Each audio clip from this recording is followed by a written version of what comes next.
As senator judges, it is your obligation na dapat present ka sa mga proceedings. Hindi naman sakop ng trabaho ng Office of the Ombudsman na magpa-disqualify sa 2028.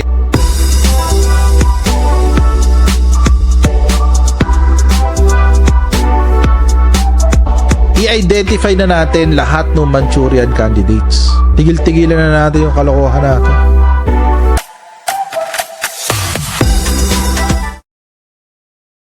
Hello everyone! Welcome po sa ating channel. This is Coach Jared. Ito po ang tahanan ng mga ayaw sa fake news. Ang totoong facts first. Sorry.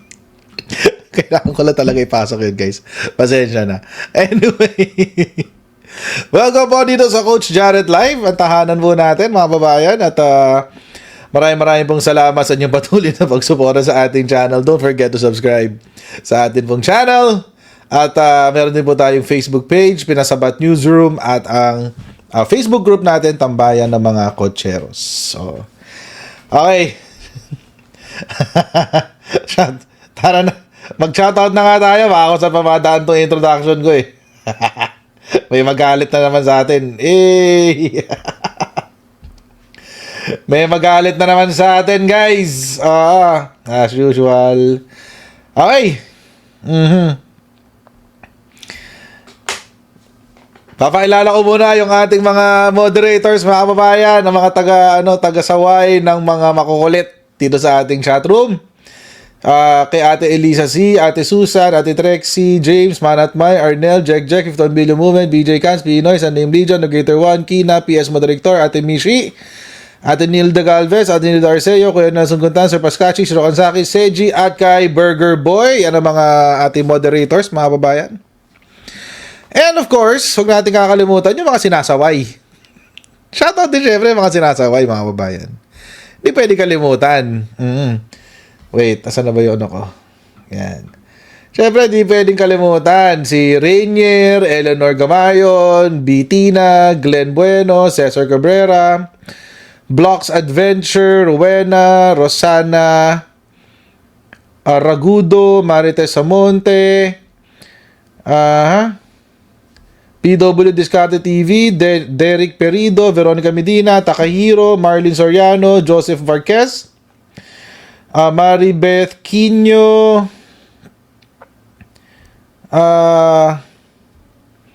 Marlene Malbog, Jocelyn Sam, Divine Grace, Keo Mali, Zaira PH Redefined, Marites Bruce, Evelyn Don, Marie Chris Recreos, Trigger Woman, Das Dante, Ultimate Claire, K. Espiritu, Ilocana in the Woods, Lisa Doroteo, Invaders Basketball, Lorna Chua, at si Jasmine Marcos. Okay. Ganyan lang muna ang ating pa-shoutout, guys. Ganyan lang muna, guys, ha. At para mag-dire-diretso na tayo sa ating topic. Medyo mahaba kasi ito eh. Mahaba ulit, as usual. Si Golteb. Sabi ni Golteb, wait. Sabi ni Golteb, Coach, sana makontent mo din si Eli San Fernando. Bida-bida na naman. Huwag kang mag-alala. Hindi natin palalampasin si Eli. Ayan. Tsaka si Efren David, shoutout daw. Buti na, nagkamali ako ng pindot. Si Efren David.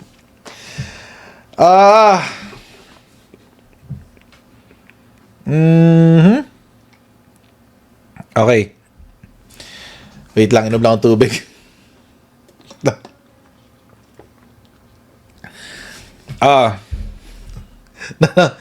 Nanood ba lahat sa pack shit?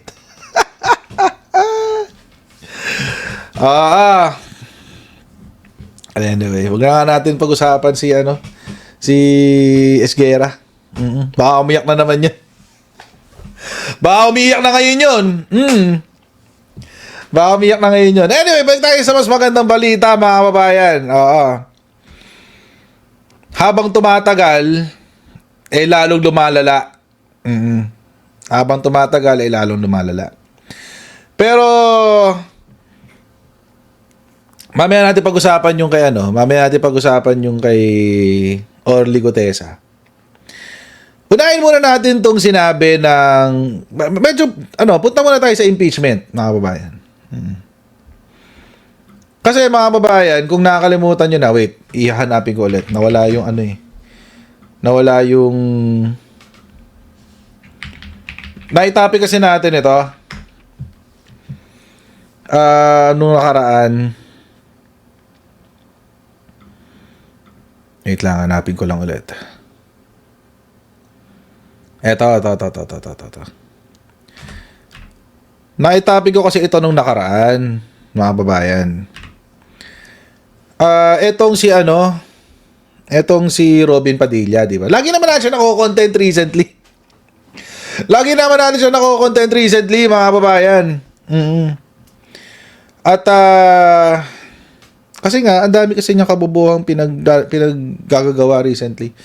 At nakakatawa lang, mga babayan, kasi it seems, sabi ko nga sa inyo he is the gift that keeps on giving. Pero mukhang parang Santa Claus ayaw ring pigilan. Ayaw ring pigilan ni Chis Escudero. Parang si Santa Claus. Nakakatawa lang kasi pinagtanggol pa ng spokesperson ng Senate Impeachment Court. Etong ginawa nila Robin Padilla, kung maalala nyo. Yan. Naalala nyo to? Yan o. Sa mismo nag-post niyan Robin Padilla. Yan. August 17. Ang pagkaka-post niya, mga babayan, nag-birthday daw, hindi na raw sila makapag-intay o something to that effect. Binati na raw nila yung birthday ni Mark Villar. Binati na lang doon sa birthday.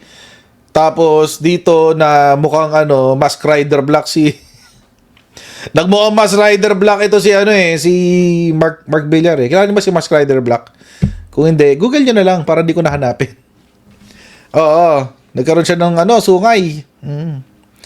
So pinost ito, tapos something to the effect of tawag dito, dahil birthday ni Mark Villar, kumain daw muna sila ng lunch, pero wag na mag-alala, nanonood naman daw sila ng impeachment.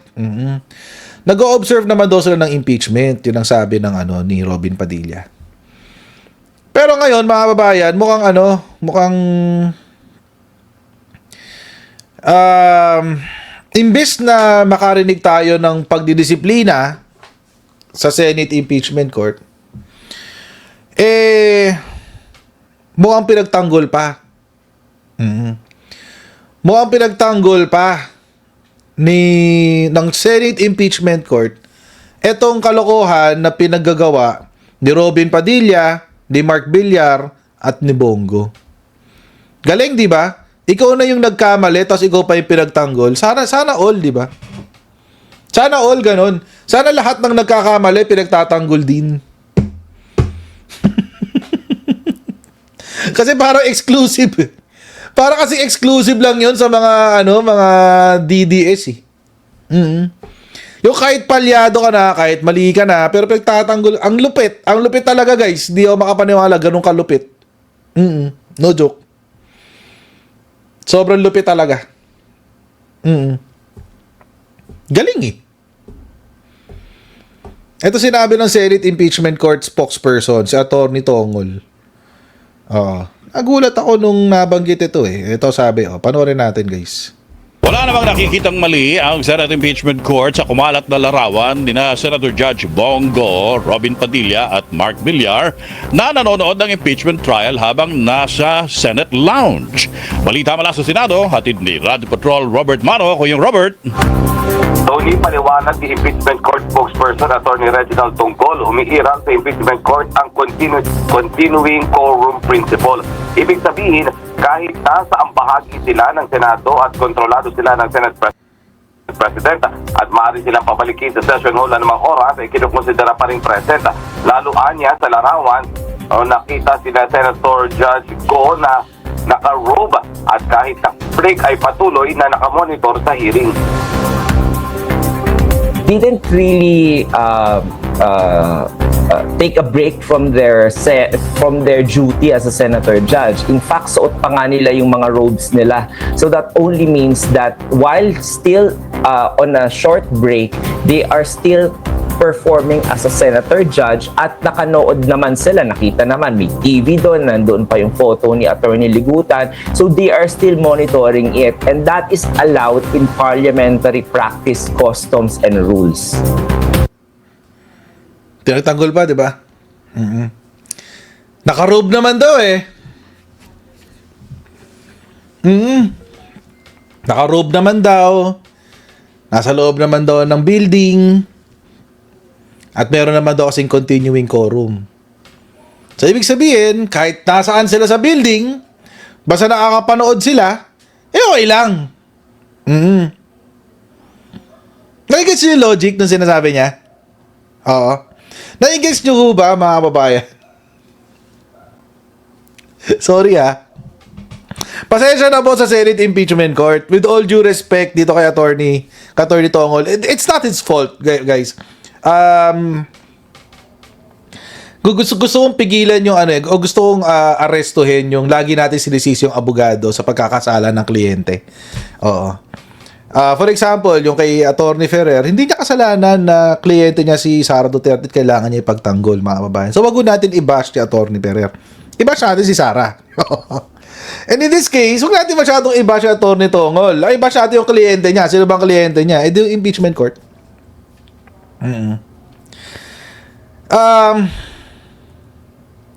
May continuing quorum naman daw, tsaka naka-robe naman daw. So, okay lang naman daw yun. Hindi kasi yun ang punto dito eh. I think the Senate Impeachment Court has missed the point. And missed it by a mile or by kilometers sa Asia. Sa mga sumusunod ng metric system. They missed it by kilometers. Hindi kasi yun yung point. Ang point is take your job seriously. Seryosohin nyo ang trabaho nyo. Senator judge ka. Tapos pabanjing-banjing ka. Gusto mo maging, gusto mo pumapel na judge, pero wala kang disiplina ng pagiging huwes. What the F? Gusto mo ng pangalan, pero ayaw mo ng disiplina? Ano yun? Parang ako, halimbawa, gusto ko maging kasing galing ni Alex Ayala, pero wala akong training. Ayoko mag-training. Gusto ko lang kasing galing ko siya. Paano mangyayari yun?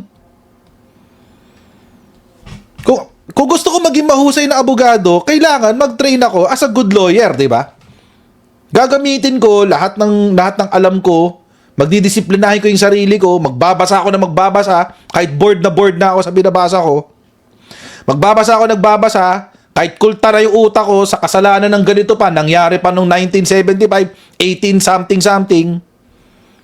Sa Spanish law, by the way, mga babae, pati Spanish law, pinag-aaral namin. Kahit yung mga decision nung panahon ng Espanya, nag-aaralan pa namin.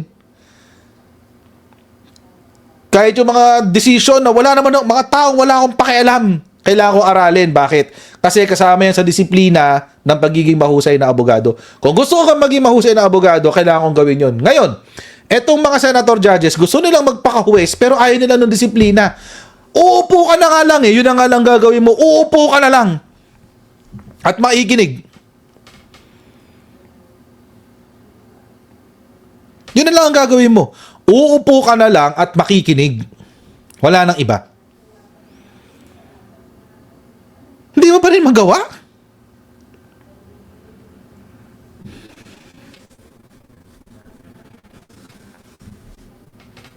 It has nothing to do with the rules. And if it is not in the rules, it should be included. Mga babayan. Kung wala yan sa rules, isama nyo. Kasi nakakabastos ho yan sa amin, mga nanonood, na siniseryoso namin yung pagpapanood at pag-obserba sa mga ebidensya. Siniseryoso namin, tapos kayo, binabanjing-banjing nyo lang. Anong klase kayong senator judges? Gusto nyo ihalal kayong senador? Ayaw nyo ng disiplina ng mga senador? Ay nako, totoo lang. Buti pa talaga si Lito Lapid. Sabi ni Yuri Sasaki. Ay, actually, totoo, buti pa talaga si Senator Lito Lapid. Kahit hindi ko maramdaman ang kanyang presensya, at least nakikita ko siya doon, nakaupo, nakikinig. So kung magdesisyon man siya, mga babayan, na kontra sa paniniwala ko, kukontrahin ko yung desisyon niya. Pero at least hindi ko mako-question kung umattend siya o hindi. Kasi andun siya eh. Disiplina kasi yun, mga babayan. Disiplina kasi yun. Kung wala sa rules ng impeachment, isama nyo sa rules ng impeachment kasi mga kababayan, gusto nila magpaka-judge, di ba? Minention pa nga kanina yung CPRA eh. Tuloy natin to. Sige. Tuloy natin to. Sabi naman ni Senator Judge Erwin Tulfo, normal sa kanila na mag-break Isa pa to si Erwin Tulfo. oras sa dire-diretso ang kanilang hearing. At yan ang balitang Normal lang naman daw mag-break. Pero ang problema kasi, Senator Erwin Tulfo, pasensya na, tatamaan ka talaga dito. Ang problema kasi, Senator Erwin Tulfo, hindi naman yun panahon ng break. Oras ng hearing yun eh. Buti sana kung oras ng break eh.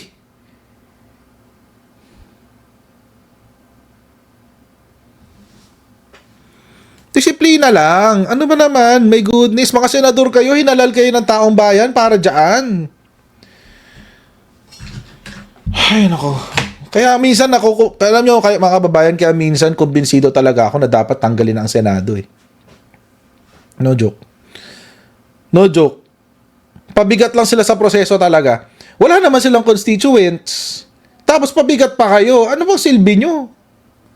Para saan pa kayo? Diyos ko. Seryosohin na naman ito yung impeachment kasi may mga taong katulad ko, yung mga viewers natin dito, na siniseryoso yung impeachment. Mga kababayan, ako, marami akong ginagawa sa maghapon. May mga errands ako, may negosyo kami pinapatakbo. Ito, magbubukas pa ako ng bagong negosyo. Tapos, tawag dito, nag-aaral pa ako ng abogasya. Minsan nga, di ba nakikita nyo, pag impeachment, nagsusulat ako dito. Di ba? Nagda-digest kasi ako, mga kababayan. Magbabasa ako ng kaso, itatype ko na siya sa computer para madali ko siyang mabasa. Pagkatapos ko magbasa, itatype ko sa computer para madali ko siyang maisulat. Tapos yung naisulat ko sa computer, isusulat ko pa sa yellow pad. No joke. Ayan o. Isusulat ko pa yan sa yellow pad. Lahat ng kaso na binasa ko. Ayan o. Isusulat ko pa yan sa yellow pad. Bakit? Ang tawag kasi dyan, mga kababayan, disiplina. Kasi interesado ako na malaman ang katotohanan sa nangyayari sa bansa natin. Kasi ayoko na manatili ang isang katulad ni Vice President Sara Duterte kung tiwali. Siniseryoso ko yan eh. Kaya kahit marami akong ginagawa, marami akong basta pag schedule ng impeachment, Monday, Tuesday, Wednesday, 10 o'clock to 2 o'clock, 2:30. Minsan nga, nalilate pa ako, di ba? Minsan alas 11 na ako napasok, alas 12. Bakit? Kasi nga, puyat ako, nagbasa pa ako ng gabi. Anyway, that's not the point. The point is, kung yung mga ordinaryong taong katulad namin na interesado dito sa impeachment at gusto namin malaman ang katotohanan sa likod ng mga kababalaghan na ginagawa nitong mga nakaupo tulad ni Sara Duterte, nakukuha naming seryosohin ang impeachment. Bakit yung mga taong katulad ni Robin Padilla, ni Bongo at ni Mark Villar, hindi man lang kayo magkaroon ng konting respeto sa katulad namin? Kami naglukluk sa inyo dyan eh. Although hindi ko binoto si Mark Villar, hindi ko binoto si Bongo. Etong lintik na Robin Padilla na to, kaya siguro mainit ang mata ko dito kasi binoto ko tong hayop na to eh. Binoto ko lang siya for the sole purpose of charter change na ngayon hindi na niya ginagawa. So ngayon, dahil binoto kita, gagawin ko lahat ng pwede kong gawin para hindi ka na makabalik, Robin Padilla.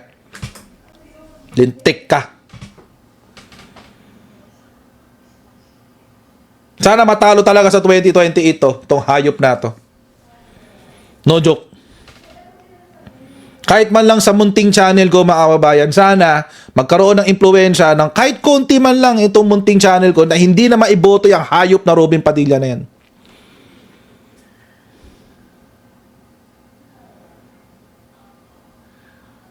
I mean, seriously.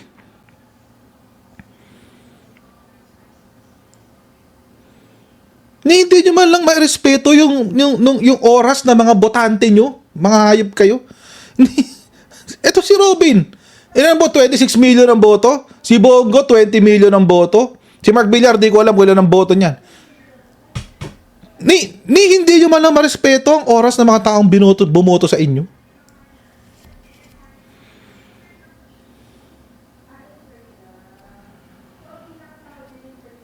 Diyos ko.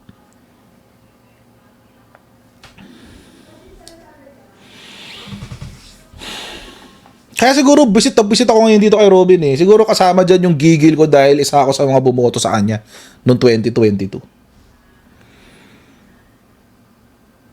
Tapos ang yabang pa. Buti sana kung mali ka na tapos humble ka, di ba? I mean, you do your, di ba? You act according to your, ayoko na masyado magsalita. Diyos ko, makakasakit pa ako ng damdamin. Anyway, kaya nga mga kababayan, nakakainis.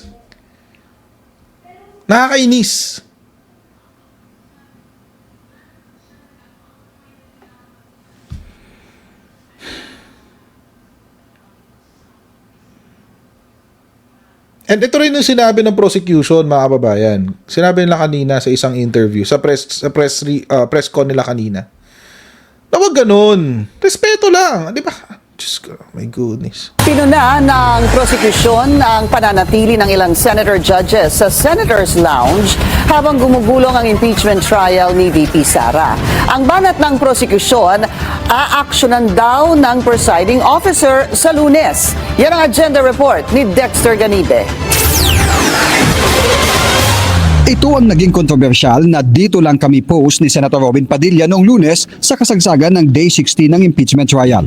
Kasama sina Senator Judges Mark Villar at Bongo na nakasuot ng robe. Nakamonitor daw sila sa paglilitis sa loob ng Senator's Lounge. Para sa prosekusyon, hindi ito naaayon sa konstitusyon. Napakahalaga na yung hong maestrado na bibigay ng pagpapasya kung convicted or guilty, for example, ang isang accused, mahalaga na siya mismo yung nakapanood ng personal dahil nga halaga makikita mo ng personal kung paano yung the way he conducted himself, paano siya sumagot sa tanong, mannerisms, reactions, etc. Pero sabi ni impeachment court spokesperson Attorney Reggie Tonggol, walang nilalabag na batas sina Padilla, Go at Villar. Mayroon na anyang Supreme Court jurisprudence para rito. Sa mistulang kritisismo naman ng prosekusyon kina Padilla, sabi ni Tonggol na marami ng desisyon ng Korte Suprema na magsisilbing gabay kung paano ito tutugunan ng impeachment court. Any matter na nakakasira, any public speech nakakasira doon sa notion na yon na fair, na ginagawa ng korte yung kanyang gawain at ito ay credible at may integrity, ito po ay nakikita sa paglabag na doon sa aming Code of Professional Responsibility and Accountability. Yun nga yung problema dyan, Attorney Tong. Ito yung sinasabi ko kanina na minention niya yung CPRA, Code of Professional Responsibility and Accountability. Yun nga yung problema. Si Robin di naman abogado yan eh. So, paano siya didisiplinahin according to the CPRA? Sige nga. But again, mga kababayan, hindi naman ako galit kay Attorney Tongol. Again, kliyente niya ang Senate Impeachment Court. Iparating mo na lang, Attorney Tongol, kung maaarting man sa itong video na to. Hindi niyo sila pwede namang parusahan according to the CPRA. Tapos nag-mention ng jurisprudence. Okay, anong jurisprudence? Na regard na tungkol sa behavior ng isang senator judge ang mag-a-apply. Ano ba ang dapat mag-apply na rules on decorum? Mag-a-apply ba yung code of ethics ng mga judges? Kasi meron yan eh. Hiwalay pa yung CPRA, hiwalay pa yung code of ethics ng judges. Iba yung pang lawyer, iba yung pang judge. Dagdag pa yun. So mag-a-apply din ba yun sa impeachment court judges? Sa senator judges? I don't think it will be implemented that strict.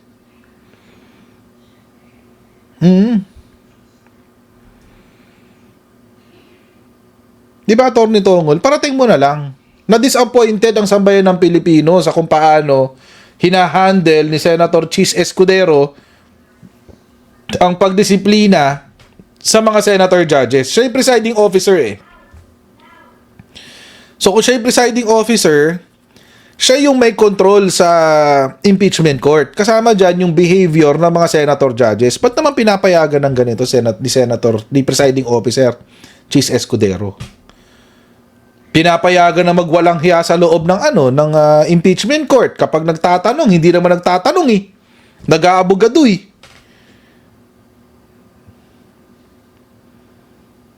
Ay ngayon, eto. Anong pwedeng gawin diyan? Sa behavior na yan na senator judges? O baka mamaya contempt naman ako ng impeachment court. Try ko nga, punta ako diyan sa Senate one of these days. Pupunta talaga ako diyan. Diyan ako magla-live sa loob ng Senate. baka doon lang ako payagan mag-live sa kantin. Sa Senate canteen, doon ako magla-live. Habang nag-i-impeachment sila doon. Oo. Come on. Wag tayong ganun. Wag tayong ganun. Kasi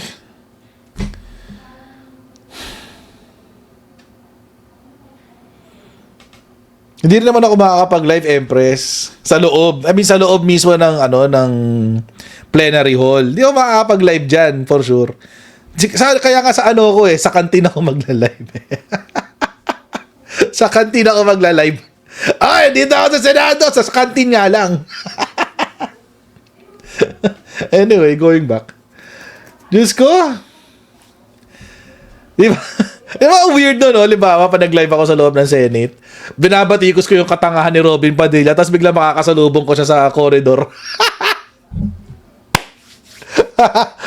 Ang saya nun, guys. But anyway. Ay. Going back. Ito na nga. Pakidisiplina naman kasi, Senator Chis Escudero, tong mga mo.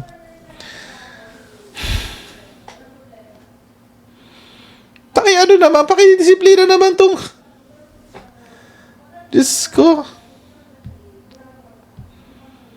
Ang daming kabalbala na ginagawa ng mga senator judges mo. Pakidisiplina naman. Sabi niya, pwede lang magmasid. Pwede lang daw magmasid. No, pwede naman mag-record. Hindi lang pwede mag-live. Pwede mag-record ng content. Hanggang-record lang. Anyway, tuloy natin. So, it will be considered by the impeachment court and the presiding officer in his ruling, I'm sure. Babala nitong goal sa kapwa depensa at prosekusyon, nakamonitor ang impeachment court sa lahat ng mga pahayag nila sa labas ng korte. Sa Lunes daw, asahan ang pasya ng presiding officer sa subjudice rule at ang mga mistulang banat ng prosekusyon sa ilang senator judges. Para sa agenda. So yan. So sa Lunes daw, guys, sa Lunes. Pero sana, mga babayan, sana naman, disiplinahin mo rin yung mga kapwa mo senador. Senator Chis. Wish ko lang. Kasi trabaho nyo kasi yan eh. Sana wag ganito. Hasal high school kayo, my goodness. Mga high school students lang ang gumaganyan, guys, nagkakating. Noong nag-college ako, natigil ako mag-cutting. Ang hirap kasi ng college eh. Oo. Pero, I mean, I don't even have the words to describe. Wala eh. Para kang nag-aano ng mga bata. Para kang nanonood sa teleserye ng mga high school teleserye, mga ganun. Nanonood ka ng High School Musical, ganyan. Kulang na lang kumanta sila eh.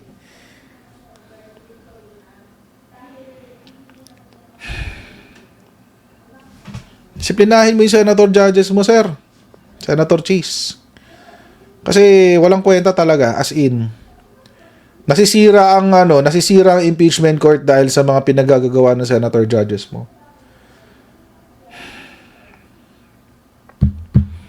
Goodness. So stupid. Anyway,